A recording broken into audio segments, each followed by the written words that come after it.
जब कभी हम किसी टाइम ट्रैवल की साइंस फिक्शन मूवी को देखते हैं या फिर बच्चों का फेवरेट कार्टून डोरेमोन के टाइम ट्रैवल सीरीज को देखते हैं, तो एक बड़ा उलझन भरा प्रश्न हमारे दिमाग में आता है कि ऐसा कैसे संभव है। और जब हम किसी से इस बारे में बात करते हैं तो ज्यादातर लोग टाइम ट्रैवल को साइंस फिक्शन बताकर टाल देते हैं। लेकिन क्या आप इस बात को जानते हैं कि टाइम ट्रैवल की थ्योरी को विज्ञान भी पूरी तरह से नकार नहीं पाता। टाइम ट्रैवल को लेकर शुरू से वैज्ञानिकों के बीच मतभेद रहा। कुछ वैज्ञानिकों का मानना है कि ऐसा संभव है, वहीं कुछ इसे बिल्कुल भी नकार देते। 1915 में एल्बर्ट आइंस्टाइन ने एक थ्योरी दी थी जिसका नाम था थ्योरी ऑफ रिलेटिविटी। इस थ्योरी में समय और गति के बीच के संबंध को समझाया गया था। इस थ्योरी में ऐसा बताया गया था कि हर परिस्थिति में समय एक गति से नहीं चलता, समय पूरी तरह से गति यानी स्पीड पर आश्रित है। इसे ऐसे समझिए जैसे अगर आपकी गति ज्यादा है तो आप एक तय दूरी को कम समय में पूरे कर सकते हैं, वहीं धीमी गति होने पर उतनी ही दूरी को तय करने के लिए आपको ज्यादा समय लगेगा। इसी तरह अगर आप अपनी गति बहुत तेज कर लें तो आप समय से आगे निकल सकते हैं, जिसे हम भविष्य भी कह सकते हैं। यूनिवर्स में घट रही चीजों की एक निश्चित स्पीड लिमिट, जैसे हम अगर लाइट की बात करें तो उसकी स्पीड लिमिट है 299,792,458 मीटर्स पर सेकेंड। मतलब लाइट की स्पीड इससे ज्यादा नहीं हो सकती। अब सोचिए अगर हमने अपनी स्पीड को लाइट की स्पीड में बदल दिया तो क्या होगा। हो सकता है हम लाइट की स्पीड से ट्रैवल करने पर अभी के समय से आगे निकल जाए। 1971 में जोसेफ सी हैफल और रिचर्ड ई कीटिंग ने थ्योरी ऑफ रिलेटिविटी को लेकर एक एक्सपेरिमेंट किया था जिसका नाम था हैफल कीटिंग एक्सपेरिमेंट। इस एक्सपेरिमेंट में उन्होंने 4 एटॉमिक क्लॉक यानी परमाणु घड़ी को इस्तेमाल किया। इन घड़ियों को लेकर उन्होंने धरती के 2 चक्कर लगाए, लेकिन जब वो दोनों आपस में लौटे तो नतीजा हैरान करने वाला था। उन्होंने अपनी ऑब्जर्वेटरी में एक परमाणु घड़ी छोड़ दिया था, वहीं बाकी 3 घड़ियां उनके साथ धरती का चक्कर लगा रही। जब वे वापस लौटे तो उन्होंने पाया कि चारों घड़ियों की टाइमिंग अलग अलग थी, बल्कि जो घड़ी उन्होंने अपने लेबोरेटरी में छोड़ दी थी उसकी टाइमिंग सबसे धीमी थी। ऐसा इसीलिए क्योंकि बाकी घड़ियां स्पेस में कई गुना तेजी से ट्रैवल कर रही थी, वहीं लेबोरेटरी में रखी घड़ी बिल्कुल स्थिर थी।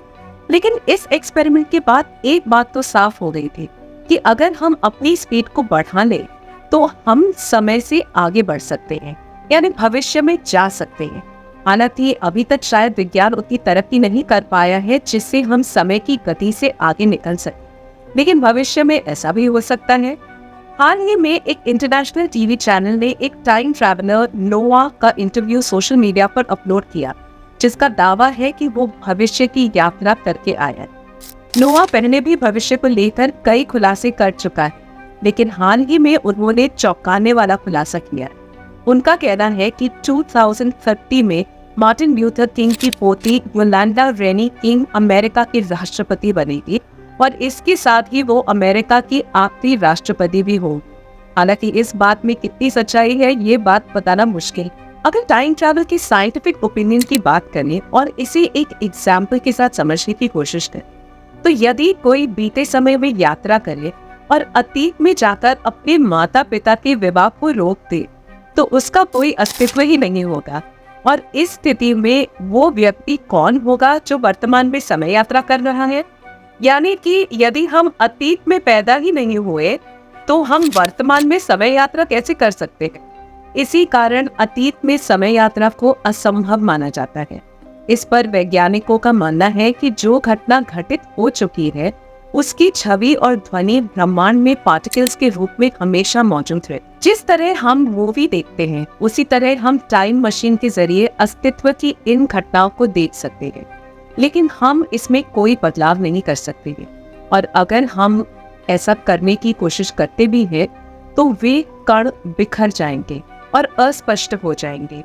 वहीं यदि हम इस एग्जाम्पल को क्वांटम फिजिक्स की दृष्टिकोण से देखें तो जिस समय हम अतीत में जाकर अपने माता पिता के विवाह को रोकेंगे उसी समय ब्रह्मांड 2 भागों में विभाजित हो जाएगा और उसमें एक पैरेलल यूनिवर्स का निर्माण होगा, जिसमें ना तो हमारे माता पिता का विवाह होगा और ना ही हम पैदा होंगे। और दूसरी ओर हमारा ब्रह्मांड बिल्कुल वैसे ही बना रहेगा जिसमें हमारे माता पिता का विवाह हुआ होगा और हम भी पैदा हुए। कुछ वैज्ञानिकों के अनुसार तो टाइम ट्रैवल तब भी संभव है जब हम समय के सापेक्ष प्रकाश की गति से या उससे तेज गति से यात्रा करने में सक्षम, जो कि अभी तक संभव नहीं हुआ है। समय समय पर अलग अलग साइंटिस्ट द्वारा टाइम ट्रैवल को लेकर अलग अलग थ्योरी बताई गई। हर कोई टाइम ट्रैवल को अलग तरीके से महसूस करता है। हमारे ग्रंथों में भी टाइम ट्रैवल का जिक्र श्रीमद् भागवत के 90वें स्कंद के चैप्टर 3 में राजा काकुदमी और उनकी पुत्री रेवती की कहानी के रूप में है, जो कि इस प्रकार है। एक बार राजा काकुदमी रेवती के विवाह के उद्देश्य ब्रह्मलोक जाने का निश्चय कर। उन्हें आशा थी कि परमपिता ब्रह्मा ही स्वयं रेवती के लिए कोई सुयोग्य वर बता सकते हैं। जब राजा काकुदमी ब्रह्मलोक पहुंचे तो ब्रह्मा जी की सभा में गंधर्वों द्वारा नृत्य संगीत की प्रस्तुति हो रही थी। राजा काकुदमी ने विचार किया कि इस कार्यक्रम के समाप्त होने के बाद ब्रह्मा जी से वो अपना आशय प्रकट करे। कार्यक्रम समाप्त होने के बाद राजा काकुदमी ब्रह्मा जी के समक्ष पहुंचे। उन्होंने झुककर प्रणाम किया और उनसे अपने आने का कारण व्यक्त किया। तब ब्रह्मदेव बोले, हे राजन, समय की गति अद्भुत होती। ब्रह्मांड के अलग अलग स्थानों में समय की गति अलग अलग होती है। जितनी देर आपने ब्रह्मलोक में प्रतीक्षा की और समय व्यतीत किया, उतने समय में पृथ्वी पर 27 युग बीत चुके हैं। पृथ्वी पर आपके साथ के सारे लोग वर्षों पूर्व मर चुके हैं। इस कहानी को टाइम डायलेशन से जोड़ा जाता है, यानी कि जहां एक ओर टाइम काफी तेजी से बीता जा रहा है तो वहीं दूसरी तरफ टाइम का स्पीड काफी कम। आइंस्टाइन के जनरल थ्योरी ऑफ रिलेटिविटी के अनुसार ये ग्रेविटी के कारण भी हो सकता है, यानी कि ग्रेविटी जितनी ज्यादा होगी टाइम उतना ही धीरे चलेगा। तो अगर हम अर्थ के केंद्र के पास जाते हैं तो ग्रेविटी के बढ़ने से टाइम धीरे चलता है। वहीं हम अर्थ के सेंटर से जितना दूर जाएंगे, ग्रेविटी का इफेक्ट कम होने से टाइम का स्पीड बढ़ सकता है। आने वाले समय में हो सकता है ये थ्योरीज वास्तव में सक्सेसफुल हो जाए और हम अपने पास्ट या फ्यूचर में जाकर कुछ बदल सकें, कुछ नया कर सकें। तो दोस्तों, अगर आने वाले समय में ऐसा कोई कॉन्सेप्ट सच में आ जाती है जिससे टाइम में ट्रैवल किया जा सके, तो आप कहाँ जाएंगे, पास्ट या फ्यूचर, और वहां जाकर क्या बदलना चाहेंगे? कमेंट बॉक्स में जरूर बताएं। मिलते हैं नेक्स्ट वीडियो में। तब तक के लिए हंसते रहिए और खुश रहिए।